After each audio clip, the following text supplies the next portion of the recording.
Man drives into CCP's San Francisco Consulate, shouting, "Where's the CCP?" Jiayin's arrest sparks bank run at Cangzhou Bank. CCP issues new bonds to repay old debts. Government bond issuance surpasses $230 billion in multiple regions. More bad news for China's new energy vehicle industry. WM Motor files for bankruptcy. Beijing Hyundai sells factory to cut losses.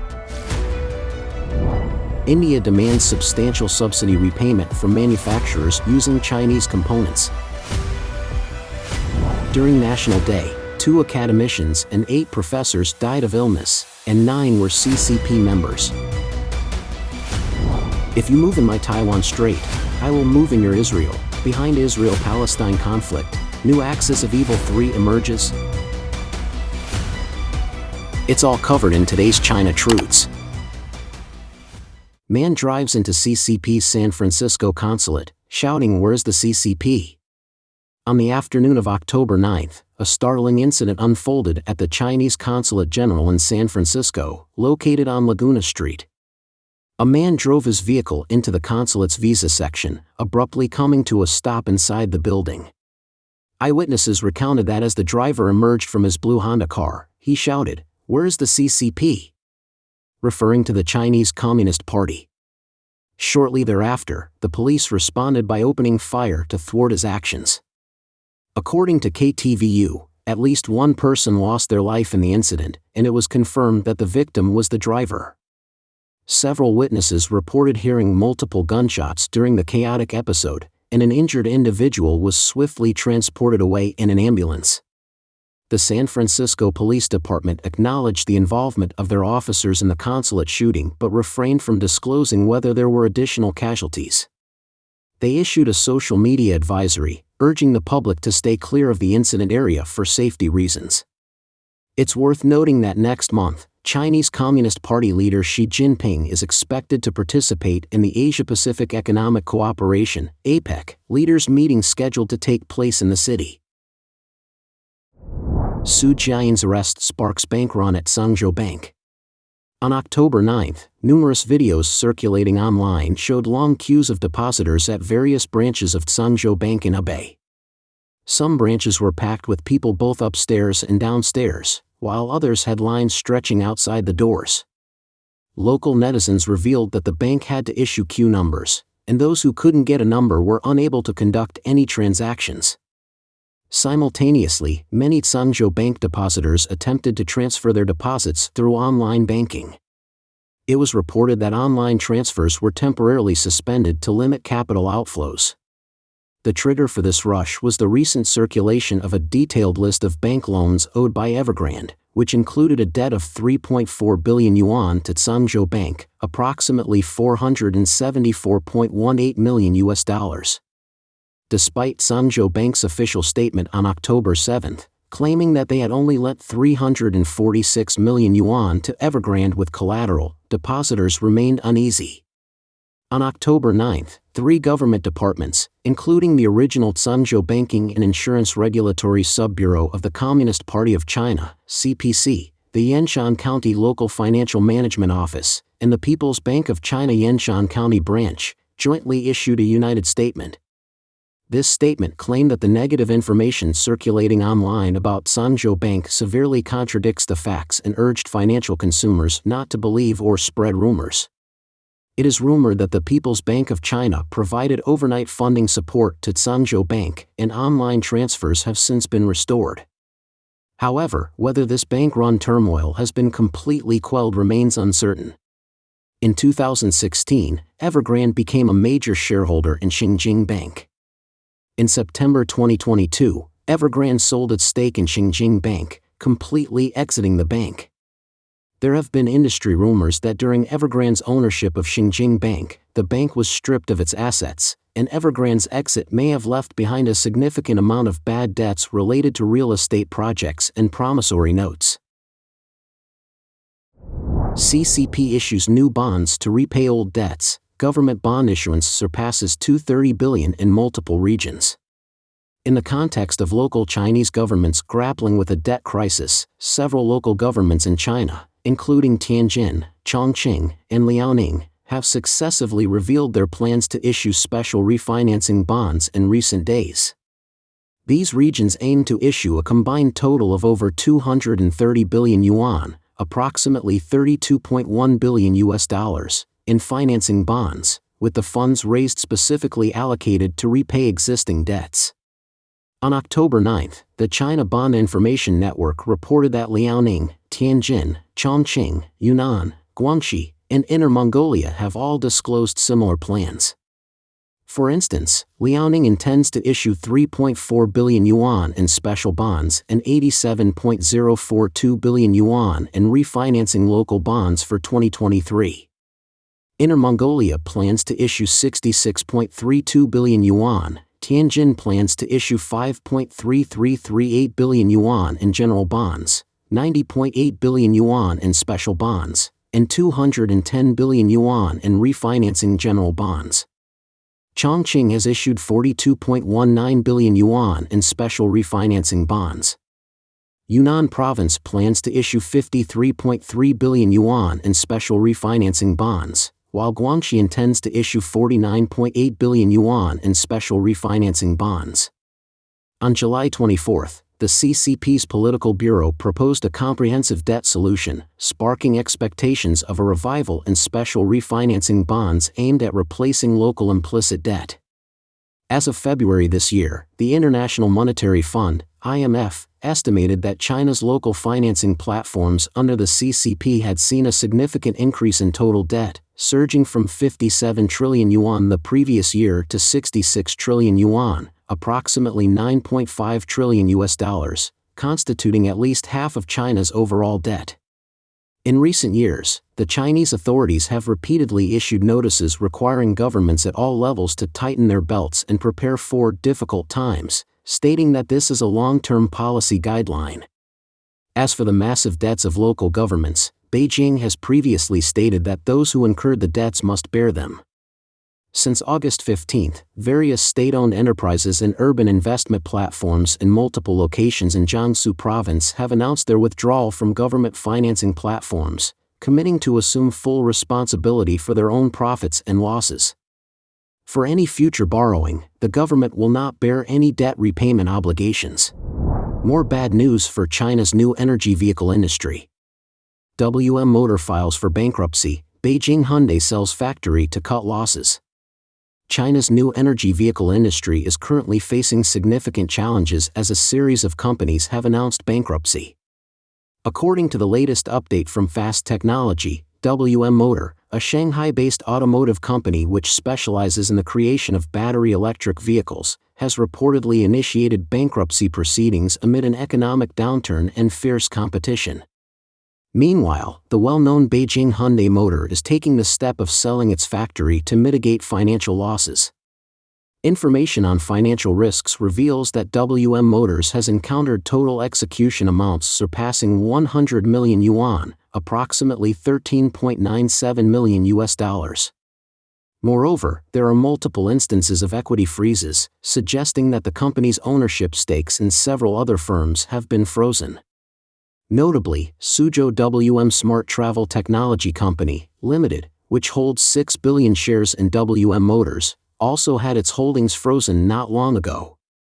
As one of the pioneers in China's new energy vehicle industry, WM Motors enjoyed significant success and achieved noteworthy sales figures. However, due to a variety of factors, WM experienced a gradual decline in sales and encountered financial hardships. Since October 2022, nearly 90 consumers in Shanghai have registered complaints against WM Motors, citing irregular business operations, the closure of retail outlets, and difficulties in procuring car parts. In January of this year, Shen Hui, founder of the company, even used the phrase survive like livestock on Weibo to describe Weima's dire circumstances. Subsequently, reports emerged of store closures, production halts, employees placed on unpaid leave, and wage arrears. In addition to Weima Motors, the well-known Beijing Hyundai has also experienced a substantial decline in sales.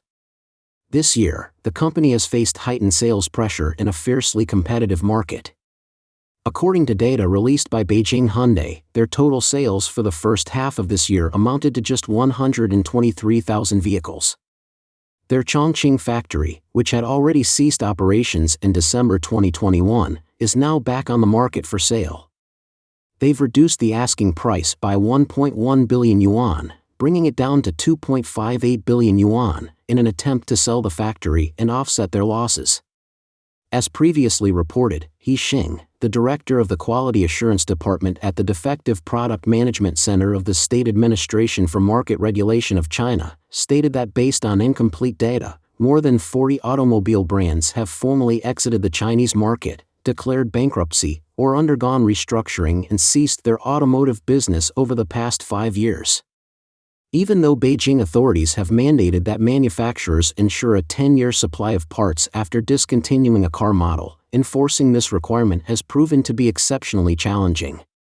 Bankrupt car brands and dealerships often struggle to meet this regulation, resulting in significant inconveniences for car owners, especially for models with low circulation, where parts shortages are particularly acute. He Xing noted that difficulty in car repairs is becoming the new normal. India demands substantial subsidy repayment from manufacturers using Chinese components. Amid challenges in the Chinese electric vehicle market, India has witnessed a surge in electric scooter startups. However, these startups are now facing a downturn in their fortunes due to their dependence on Chinese components rather than locally sourced parts. According to Bloomberg, the Indian government has taken action, demanding that 6 companies, including Hero Electric Vehicles Private, formerly the largest electric motorcycle manufacturer in India, reimburse subsidies amounting to 500 crore rupees, approximately $60 million, because they violated localization regulations. Simultaneously, the government has withheld subsidies that were yet to be disbursed to other companies. This controversy can be traced back to last year when a series of electric motorcycle fires, involving companies like Okinawa Autotech International Private and Ola Electric Mobility Private, prompted the government to investigate whether these companies adhered to localization standards. The findings revealed that some manufacturers heavily relied on importing pre-made components from China, resulting in limited control over the quality of their final products. This lack of control led to easily preventable life-threatening accidents for customers, with most of these incidents attributed to subpar batteries. These situations indicate that India heavily depends on Chinese-manufactured power batteries. Statistics indicate that in the fiscal year 2019, India imported lithium batteries worth $1.04 billion from China, accounting for roughly 85% of its total imports. The Indian government is now working on strengthening regulations and encouraging the localization of battery production. In recent years, the Indian government has raised import tariffs to curb the influx of low-cost foreign goods and to support local small and medium-sized manufacturing enterprises. India has also rapidly expanded its manufacturing sector and achieved nearly complete self-sufficiency in terms of mobile phone production, no longer relying on imported Chinese smartphones.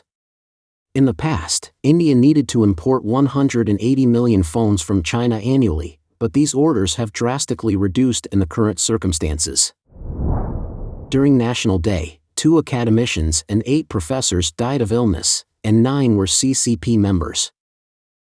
The outbreak of the new coronavirus has resurfaced in mainland China, with hospitals overflowing with feverish patients, especially children. Currently, the actual situation has not been fully updated due to the Chinese Communist Party's efforts to conceal it. Meanwhile, the consecutive appearance of obituaries among high-ranking officials, professors, experts, and elites within the CCP who have died of unspecified illnesses has drawn public attention. According to the latest update from the Epoch Times' Chinese version, during the 74th anniversary of the Chinese Communist Party's rule, which took place from October 1 to 8, 2023, China experienced the loss of at least 2 academicians and 8 prominent professors, with 9 of them holding CCP membership. Among these individuals, academician Pan Jingfu, renowned as the father of missile destroyers, passed away in Shanghai on October 8, 2023.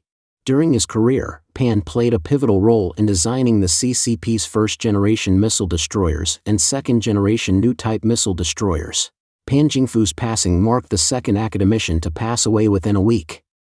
Prior to this, on October 3, 2023, Academician Jin Guangmei, a professor at the College of Life Sciences at Beijing Normal University, known for her expertise in zoology and ornithology, passed away in Beijing due to ineffective medical treatment.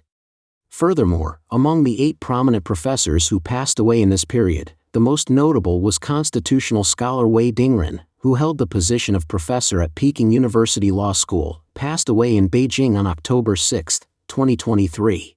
Wei had an illustrious career marked by involvement in the drafting of the 1982 Chinese Communist Party Constitution, the amendment of the 1979 Chinese Communist Party election law, and the formulation of the basic laws for Hong Kong and Macau. Another individual was oral medicine expert Mao Zui, who was a professor at the West China School of Stomatology, Sichuan University, passed away in Chengdu on October 5, 2023. His death was attributed to ineffective medical treatment. Mao also had a notable career serving as a member of the editorial committee for textbooks of national higher medical colleges and universities under the Chinese Ministry of Health. Earlier, according to incomplete statistics based on public obituaries, in the past 50 days between August 1 and September 20, at least 76 CCP members in governmental organs, scientific research fields, and state-owned entities have died, some in their prime. All these deaths in official reports were attributed to illness, as it is customary for official obituaries to avoid mentioning the cause of death in relation to the new coronavirus. Among them, at least 24 public security police officers died, with most in their 20s, 30s, and 40s. The youngest, at only 23 years old, was Wang Ruoitsong, a first-class police officer at the Dong'an County Public Security Bureau in Yongzhou City, Hunan Province. Additionally, in the recent 2 months, 9 state-owned corporate executives were also found to have died, all of whom were CCP members. The official reports of these deaths described them as CCP members who had dedicated their lives to the regime and its cause. If you move in my Taiwan Strait, I will move in your Israel. Behind Israel-Palestine conflict, new axis of evil 3 emerges. In the context of the world's attention being focused on the conflict in the Middle East between Israel and the Palestinian radical organization Hamas, with democratic countries and the international community generally condemning Hamas and expressing support for Israel's right to self-defense. However, the official stance of the CCP is clearly at odds with this. In detail, party media's former chief editor of the Global Times, Hu Shijin, took to Weibo to commend Hamas for their adept concealment of plans and their sudden, impactful attack. Meanwhile, Lu Hong, the assistant editor-in-chief of the state media outlet Xinhua.net, stated that Israel made 2 grave errors, severe lapses in intelligence and a sluggish military response. Notably, an article attributed to Jiayin Mingshi on Phoenix.net, titled "If You Move in My Taiwan Strait, I Will Move in Your Israel." China and Syria, 3 breakthroughs are imminent, criticized the actions of the United States in the South China Sea, accusing the U.S. of obstructing Taiwan's return. The article goes on to state that China has endured this situation for long enough and bluntly declares, this time, China is prepared to counterattack the United States, establish close cooperation with Syria, and strike at the American pawn, Israel. Could the Israel-Palestine conflict be related to the new axis of evil 3? Commenting on recent turmoil, independent commentator Kai Shinkuan suspects possible CCP involvement in the Israel-Palestine conflict. He believes that Hamas didn't initiate this war impulsively but after thorough preparation. He suggests, in a way, the CCP is engaging in a large-scale adventure, and this endeavor has substantial psychological implications for the CCP's intentions regarding Taiwan. Former financial journalist Hu Kaiping has also questioned the escalation of this conflict, suggesting it may not be straightforward. She said, if there's no one behind Hamas, how could they dare to attack Israel so boldly, using drones and new tactics? Now, Israel is likely to be determined to destroy Palestine and plunge it into long-term chaos. Who points out that the Russia-Ukraine conflict is not over, and with Israel facing trouble now, the United States cannot afford to ignore it. This is what happens when you attack the enemy and they come to their aid. The United States has to support 2 battlefields simultaneously, which will likely deepen Japan's dependence on the United States. The next step is, of course, for North Korea to harass Japan so that Japan cannot come to Taiwan's rescue. This way, the CCP can make a direct move. She also suggests that when Putin, Kim Jong-un, and Xi Jinping meet, it marks the appearance of the axis of evil, and the recent significant movement of the CCP's military is not simply due to corruption issues. There are no non-corrupt individuals in the CCP's military. Additionally, it's worth mentioning that prior to this Hamas attack on Israel, Xi Jinping had made contact with Palestine, Iran, and Syria, respectively. So the analyses by experts about the new evil axis are not without foundation. Let's follow along to see what the next developments will be. Don't forget to leave a comment in the section below to share your opinions on today's topic with us. Make sure to like and subscribe to see more interesting topics from China Truths.